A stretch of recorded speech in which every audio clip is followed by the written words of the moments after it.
This month we're going to talk about cold weather safety. Winter storms bring snow, ice, and wind that makes for hazardous conditions and can cause utility outages. So let's go over a few winter safety tips. Walking on snow and ice can be dangerous, so you want to take short steps and walk at a slower pace. It's a good idea to wear insulated boots with rubber soles. Approaching vehicles may not be able to stop at crosswalks, traffic signals, or utility work signs, so you need to be on the lookout for vehicles that may have lost traction and are slipping towards you. And here in central Arkansas, we typically have more ice than snow. And heavy accumulations of ice can bring down trees, utility poles, and communication towers that can disrupt communication and power for days. Small accumulations of ice can be extremely dangerous to motorists and pedestrians. Bridges and overpasses become dangerous because they freeze before other surfaces. Use caution when traveling over them. And if you know you're going to be traveling as a winter storm approaches or during a winter storm, you want to plan ahead. The National Weather Service issues advisories, watches, and warnings that are going to keep everyone informed about hazardous weather conditions. And you also want to winterize your vehicles, so check the battery, oil, antifreeze, windshield wiper fluid, tires, things like that. And tell someone your travel plans, so that way if you don't show up where you're supposed to be, they know to either send help or go out looking for you. And you want to carry emergency supplies with you in case something does happen. And the CDC has a list of emergency supplies that you can carry in your vehicle. And that list has flashlight, water, ice scraper, jumper cables, shovel, blankets, first aid kit, and a fully charged cell phone. Work doesn't stop when it gets cold outside, so let's go over a few reminders on cold weather health hazards. Working for prolonged periods of time in a cold condition can lead to cold-related injuries and illnesses. Cold stress occurs by driving down the skin's temperature and eventually the internal body temperature. When the body is unable to warm itself, serious cold-related illness and injury may occur. So there's 4 factors that contribute to cold stress, and that's cold temps, higher cold wind, dampness, and cold water. A cold environment is going to force the body to work harder to maintain its core temperature. Cold air, water, and snow all draw heat from your body. So while it's obvious that below freezing conditions combined with inadequate clothing can cause cold stress, it's also important to understand that it can also be brought about by temperatures in the 50s combined with rain or wind. Just like extreme heat forces the body to work harder to maintain a safe temperature, extreme cold does that same thing. So when temperatures drop below normal and your wind speed increases, heat's going to leave your body more rapidly. This makes it just as easy to become dehydrated in cold temperatures as it is in warm temperatures. So cold conditions force your body to work harder to maintain its temperatures. The challenge you face from a cold environment includes just normal cold air temperature. And if you combine that with air movement, which is wind speed 5 miles per hour or greater, with that cold air temperature, that's where you get wind chill. So it's going to make it feel colder than it really is outside, and it's going to make your body temperature start decreasing quicker. Also add wetness to that from rain, snow, ice, humidity, sweat, wet clothes, or being immersed in water. It's going to make your core temperature drop even faster. So what is wind chill? Well, wind chill is not the actual temperature. It's what the temperature feels like. So wind chill is estimated by how temperature and wind speed feel on exposed skin. The stronger the wind, the cooler the wind chill will be. So a 10 mile per hour wind combined with a 30-degree Fahrenheit temperature can have the same effect on your body as a temperature of 21 degrees Fahrenheit. Unprotected portions of the body can chill rapidly and should be protected as much as possible. So let's go over some factors increasing your risk of a cold-related injury and illness. If you've previously had a cold-related injury or illness, it's going to be easier to have one again. And certain health conditions like poor circulation, hypertension, and asthma, and if you have fatigue, certain medications can also increase your risk. Alcohol, because it's going to decrease your awareness, it's going to impair your body's ability to regulate temperature, and it's also going to increase your risk for hypothermia. And hypothermia can occur when the core body temperature decreases below 95 degrees Fahrenheit. And mild symptoms are going to be shivering and a decreased ability to use your hands and fingers. Moderate to severe symptoms, your shivering is going to stop, and you can have confusion, slurred speech, heart rate and breathing are going to slow, and you can have drowsiness. Symptoms get worse as your body cools. So the colder your body gets, the more symptoms you can have. Frostbite happens when the skin tissue freezes, and this can occur at temperatures above freezing due to the wind chill. And symptoms are going to be tingling, stinging, or aching, and numbness. Your skin's going to turn red first, and then it can develop like gray and white patches. And your skin's also going to feel kind of firm or hard, and it could blister. And it's going to cause permanent damage and destruction to your blood vessels, and severe cases can result in amputation. Most commonly affected, the extremities like your toes, fingers, ears, nose. And here's some preventative measures. So in the cold environments and temperatures cannot be avoided, you need to follow these recommendations to help protect yourself from cold stress. So you need to wear appropriate clothing and in layers. Make sure to protect your ears, face, hands, and feet in extremely cold weather. You can do this by wearing a hat, scarf, gloves, socks, shoes that are dry. You need to stay dry and carry extra clothing, like a change of clothing, extra socks, extra gloves, hats, jacket in case you end up getting wet. And move into a warm location when possible. Avoid touching cold metal surfaces with your bare skin. So if you're leaned up against something that's cold, or you're sitting on something that's cold, it's going to make your body temperature drop faster. Remember, moisture can increase heat loss from the body. Monitor your physical condition and the physical condition of your coworkers.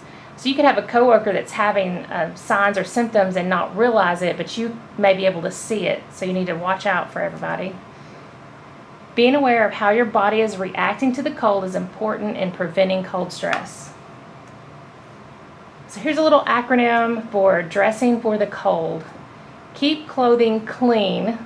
Dirt and grease block up the air spaces in your clothing, and they're going to reduce the insulation ability. Avoid overheating. Sweat can freeze on the layers of your clothing. You need to stay dry because moisture will decrease the insulating ability of your clothing. Wear clothing in layers. Loose clothing allows air spaces to help trap warm air without restricting your blood circulation. And good blood circulation helps to prevent frostbite. Keep clothing dry. You have got to keep your clothing dry from the outside as well as from the inside. So here are 6 fun facts about snow. All snowflakes have 6 sides. The most snow measured in 24 hours was 75.8 inches, and that fell in Silver Lake, Colorado on April 14th and 15th in 1921. Most snowflakes fall at a speed of 2 to 5 feet per second, and that's about the speed of someone casually walking. A cubic foot of snow may contain between 1 and 2 million individual snowflakes. Thundersnow is simply a thunderstorm with snow as the precipitation type. It typically occurs where there is really strong upward motion inside a winter storm. All 50 states have recorded snowfall. In Hawaii, snow is observed on the tallest volcano summits every year, and light snow, just mainly little trace amounts, is an almost yearly occurrence in northern Florida. And I also have a few Arkansas snow facts. So on February 13th, 1905, a low of negative 29 degrees Fahrenheit was recorded in Gravette, Arkansas. Lead Hill was a close second with a low of negative 28 degrees Fahrenheit on January 22nd, 1930. The number one snowiest month in Arkansas on record was from this past February with 20.3 inches.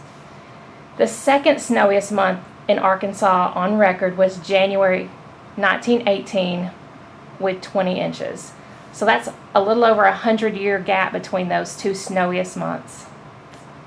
The snowiest year on record for Arkansas was 1960 with 32.6 inches and 1966 with 21.8 inches.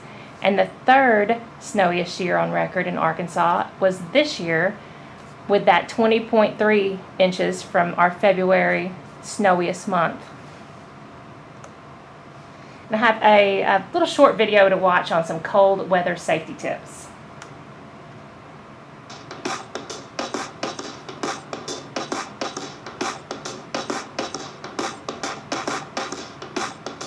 As the winter storms roll in, we generally have two choices.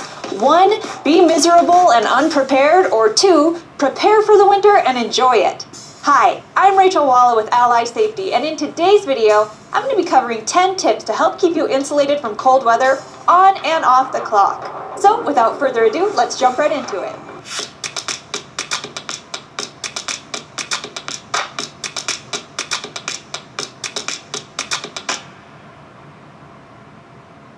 Did you know that cold temperatures actually kill more Americans each year than warm temperatures? Well, today we're going to talk about how to not only survive the cold, but thrive in the cold.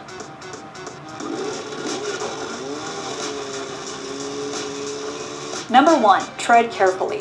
According to the CDC, approximately 1 million Americans are injured annually as a result of falling on ice and snow. And about 17,000 of those injuries are fatal. Don't become a statistic. Wear shoes with good traction, be aware of the conditions, and if you can, help keep walkways clear.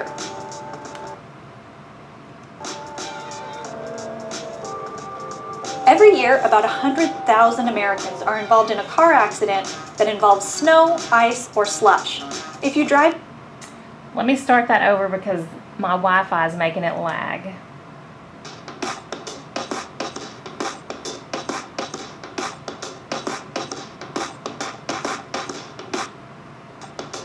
As the winter storms roll in, we generally have two choices. 1, be miserable and unprepared, or 2, prepare for the winter and enjoy it. Hi, I'm Rachel Walla with Ally Safety, and in today's video, I'm going to be covering 10 tips to help keep you insulated from cold weather on and off the clock. So, without further ado, let's jump right into it.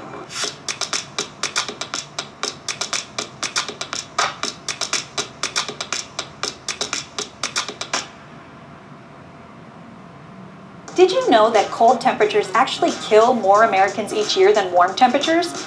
Well, today we're going to talk about how to not only survive the cold, but thrive in the cold.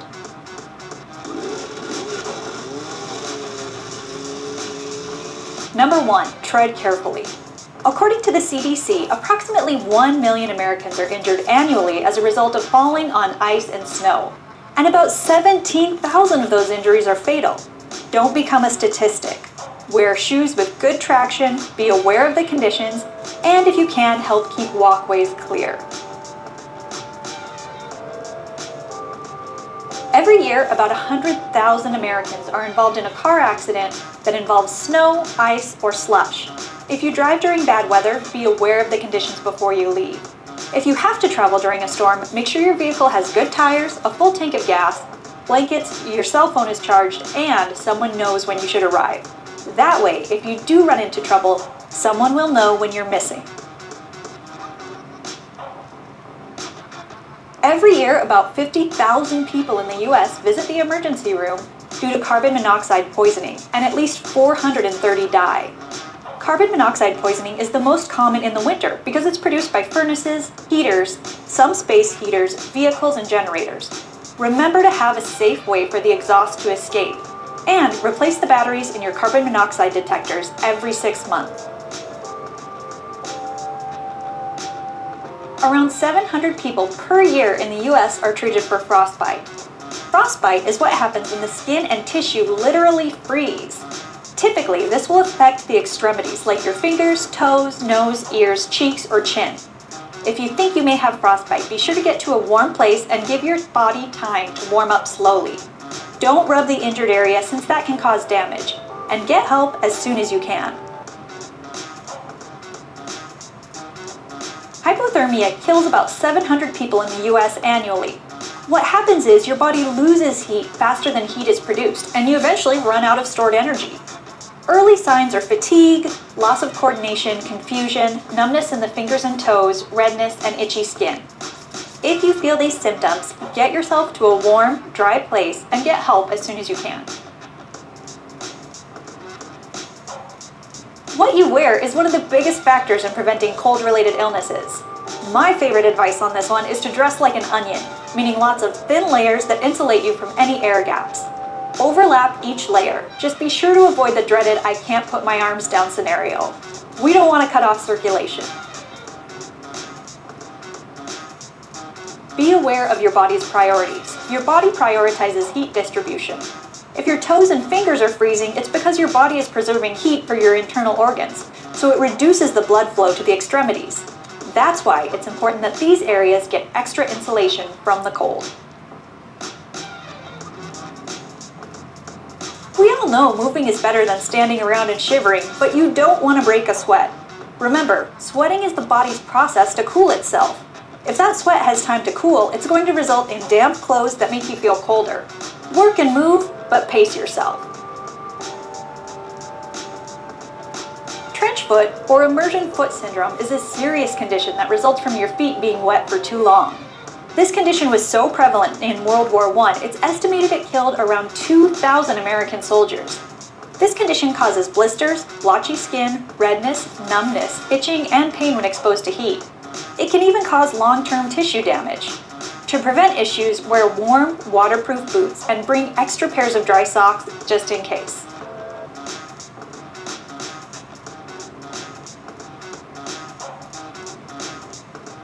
Alcohol is actually a factor in many cold illnesses. Alcohol intake is also one of the most easily preventable of factors associated with hypothermia. When we drink, the liver gives off heat as it metabolizes alcohol, so we feel warm. But in actuality, our core temperature is lowered. This results in two problems. One, people feel warmer than their core temperature actually indicates, and two, they make worse choices, like refusing a ride and walking home rather than taking a cab. Those are 10 tips for staying warm whether at work or at home this winter. I hope this video helps to give you some tips to get out and enjoy the winter. If it did, please hit that like button. And if you'd like to see more videos like this, please hit that subscribe button. Until the next time, I'll see you guys later.